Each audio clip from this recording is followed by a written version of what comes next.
Henna is a really big thing with the Asian brides. It's something that we have put on the mehndi or the wedding, and there's a myth behind it that the darker your henna goes, the more your mother-in-law loves you. So if it doesn't go dark, I mean your mother-in-law doesn't like you, but that's just a myth. My stain didn't stay long at all, but my mother-in-law really loves me.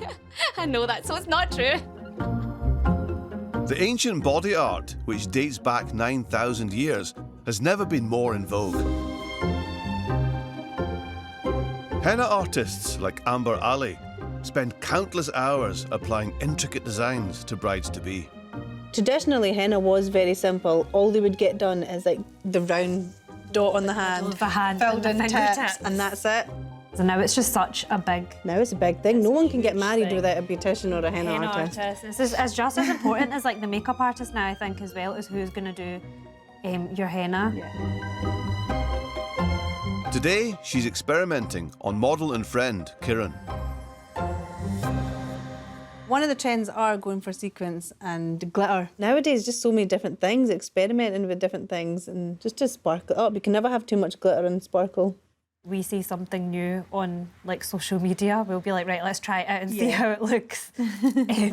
Before she gets to do it on her brides, I'm like, do it on me first. Yeah, this is my go-to. I think even outside of our culture, like people do, like they love it. They do. And they're kind of a bit more, I feel like they're more adventurous with it as well, getting it in like different unusual places and unusual designs and things. I just done one 2 weeks ago down her shoulder. So she had like a tattoo picture and it was just roses and stuff and she wanted that down her shoulder here. So obviously when she's wearing her bikini and things, you can see it. Yeah, so you did a really nice back design as well, I think. Back designs, around the belly button. Just anything anyone wants, really. It doesn't have to be on the hands or feet.